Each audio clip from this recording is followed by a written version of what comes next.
Chapter 12. Caius Sees the Light.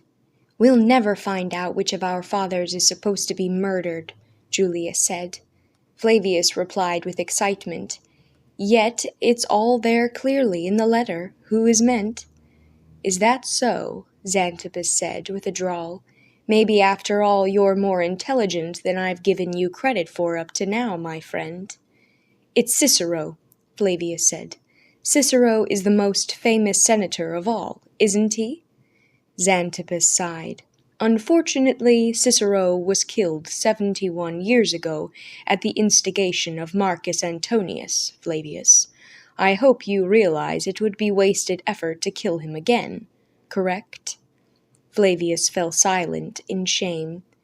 "Master Xanthus," Mucius said, "shouldn't we call Udo in to tell us in detail once more what he heard at the cemetery? Couldn't that somehow help us?" "No. He who wants to advance cannot look backward," Xanthippus quoted. "We're not going to let hope fade away so easily, my dear pupils. The following has occurred to me. The contents of the letter are apparently harmless, so that in case it should fall into the wrong hands, nothing would be revealed. But the contents make no sense. There's neither a statue of Niobe on the Viminal, nor a villa where Cicero supposedly lived.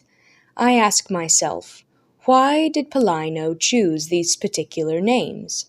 I would swear they are some sort of secret code known by the conspirators here in Rome. If we could break the code, we would discover the name of the famous senator." Udo returned from the kitchen in silence and sat down modestly on a stool in the background.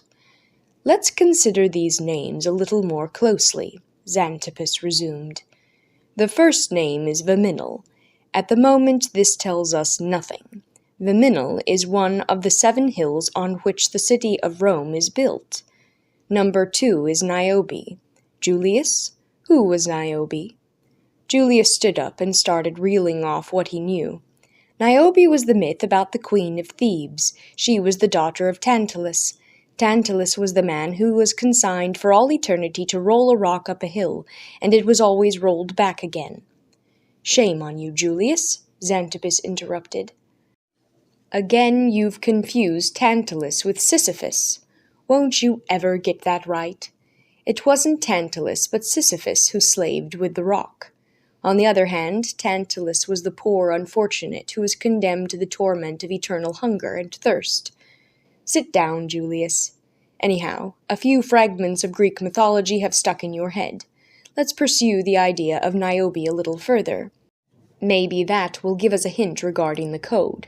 Now, Niobe wasn't exactly very happy. The god Apollo and the goddess Diana cruelly murdered Niobe's 14 children in the presence of their mother. As if that weren't enough, Zeus turned her into a statue.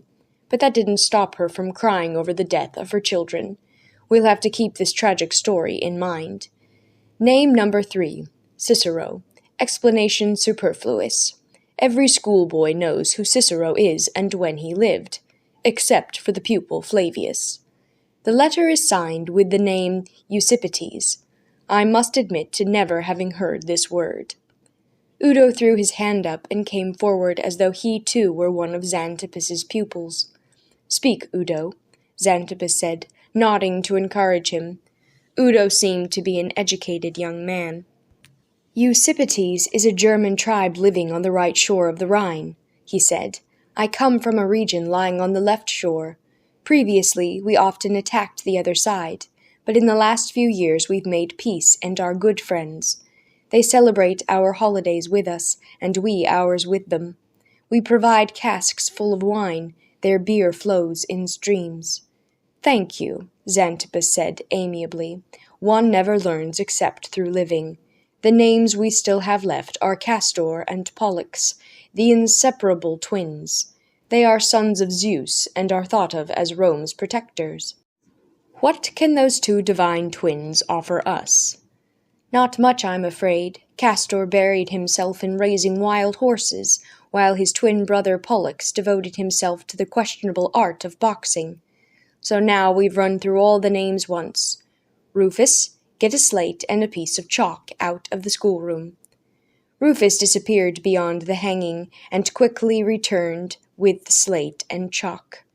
Xanthippus hung the slate over a picture, and with a schoolmaster's thoroughness, which, in this case he deeply regretted later, he wrote on the slate as though he were treating a mathematical problem.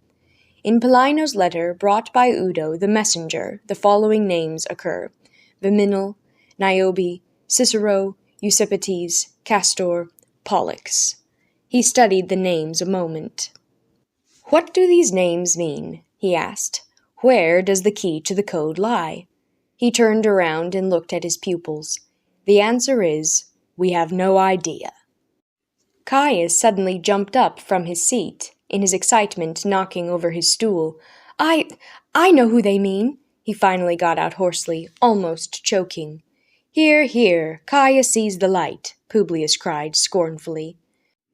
"All right, Caius, what do you think you know?" Xanthippus asked. Caius, pale and terrified, stammered, I know. It's my father who is supposed to be murdered."